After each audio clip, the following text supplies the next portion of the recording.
Hello, everyone.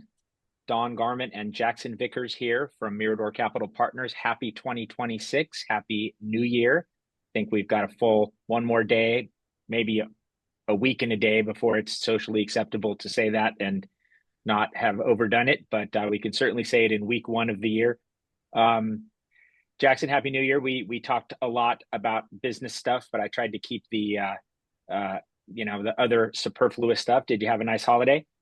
Yes, it was lovely. Spent some time with family and had a great time. Lots of travel, but it was good. Happy New That's Year to good. you. Hope all is well. You didn't get blockaded or canceled flights like a lot of people in the country did. No, we had plenty of delays, but no blockades, no cancellations. So that's No good. Venezuelan groundings. No interference there. I was back in That's the good. Bay by that point. Good for that. I'm grateful for that for sure. So, without any further ado, we are going to take just a couple minutes today. First of all, I would be remiss if I didn't thank you once again for a phenomenal 2025. I think one of my shortcomings, if you will, not a hype pun, just a general observation is I don't do a good enough job of hyping up our people and our firm and the things we get right. And so the last 2 weeks of last year, I did a really deep dive into the strategies. Very interesting. I don't recall ever having a day when every one of our strategies went out yesterday at a new all-time high.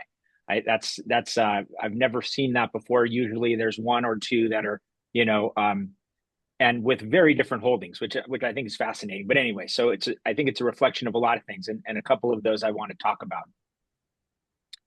So entering now our 13th year. So we are at 12 and a half, having started the firm July of 2013. So in 6 months, we will celebrate our 13th anniversary. So 12 and a half um, gave me a great opportunity to take the extended time over the holiday because of the way the days fell to do a pretty deep data dive into the firm on every dimension. But I spent particular time looking at 2025 as an investment year and reflecting on things we could have done better. There's always a list of those. And then acknowledging when things went right, why did they go right, and when were they put in place to go right. And here's really what I want to talk about. So I always say, and Jackson's heard me say it a million times already, you have to know who you are at the table. You have to understand what type of game you're playing in order to not be lured into traps where your style is at a disadvantage. And so, as you all probably know, we run multiple strategies in house, and they're built for how much risk they take, which relates directly to how much downside they would be exposed to when inevitably, and I'll say it every time, we have a downturn.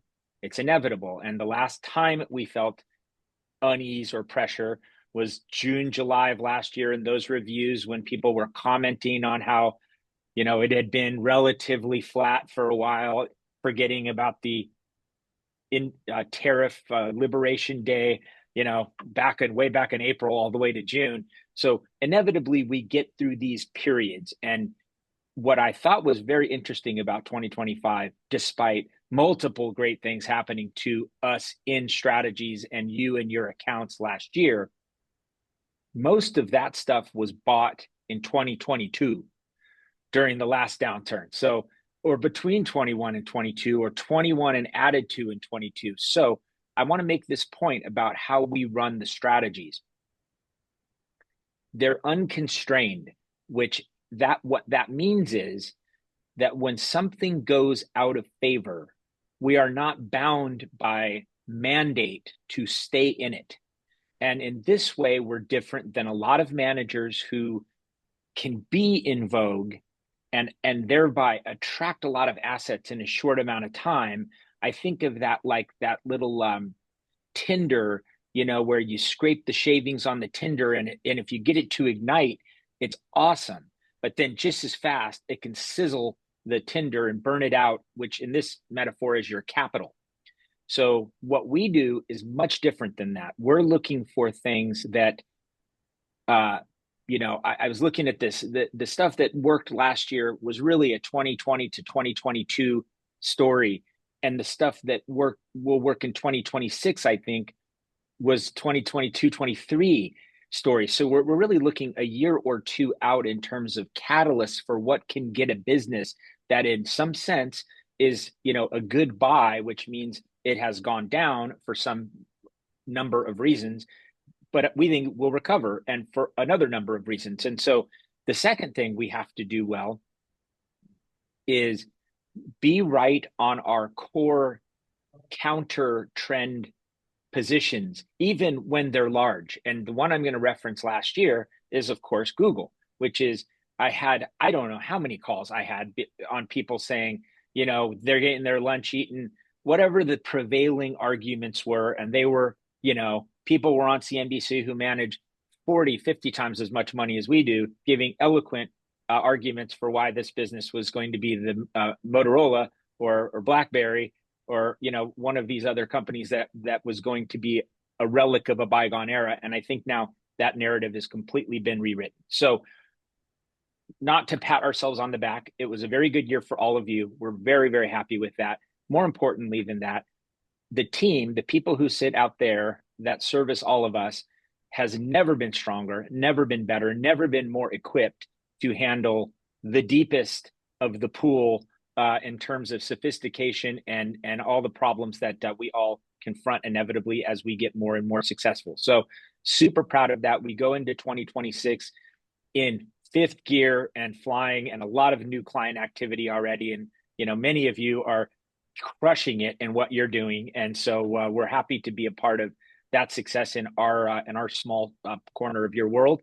But it's not as small as it was, and it's going to get bigger all the time, knowing what you guys are all up to. So, Jackson, is there anything you want to add? What is your 2026? What are your hopes and dreams for our clients in 2026? Yeah, absolutely. I think that was very well said. And a few quick things that I want to add. Obviously, it's been a fantastic year strategy wide. It's been a pretty good year market wide. Um, Looking forward to 2026, I'm always going to keep a very close eye on rates and spreads. I think that's often overlooked when you turn on CNBC or Bloomberg and you see all of the talk about markets and semiconductors and AI and blah blah blah blah. Government budgets and spreads, are very important. Credit spreads remain really tight. The long end of the curve has been very sticky up there, even while the Fed has cut, which means short-term rates are, more tied to policy rates have come down. So I always keep an eye on that for positioning, and that'll be reflected in some changes you'll see early in the year.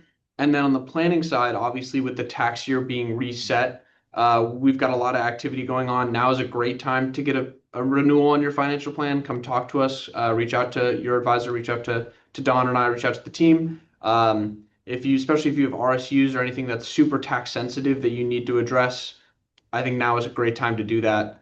And that's kind of what I'm looking forward to. That's well said. Also, I will make one last point.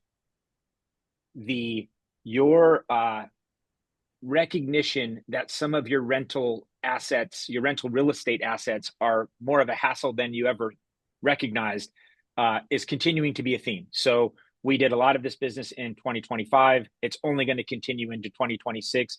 Being a landlord in California is not always fun, and chasing your money around and begging people to pay you is not necessary, and it isn't fun. And in nearly every case, we've been able to get people more income and less headaches by evaluating this 1031 DST thing we've been talking about. So in addition to that, there are other things we will be pushing out to certain of you that are very timely and topical for what we know you're going to be going through. So even if you don't hear from us every week, know you're getting discussed often, and things that we know you're going to need. We're doing due diligence, we're researching, we're talking to different people who handle those specific acute needs and doing a lot of work on the backside. So the last thing I'll say, the 2026 number, drum roll please, is 309.19.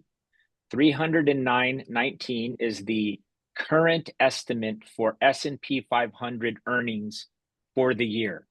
this is where the last piece of this is somewhat of a tense bummer topic, which is it could be that some of the things that are currently wrong or stalled in the job market are very good for the earnings of the companies that we own.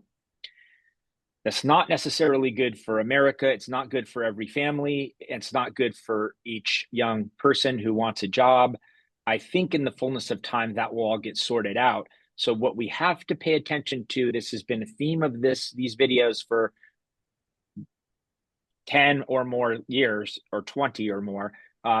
Ultimately, the prices will follow earnings. And if we're in enough of the right companies that are showing earnings growth, then the prices are fine. They will work themselves out. However, in our flagship strategy, as you will see, we are getting ready to dial down the overall level of risk going into Q1 earnings reported from Q4 experience.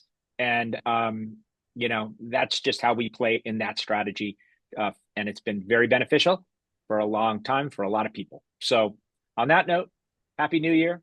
Thanks to you all. Looking forward to a great year. We are here firing on all cylinders. So if you need anything, check in and let us know. And until then, we'll see you soon. Bye-bye. Happy New Year.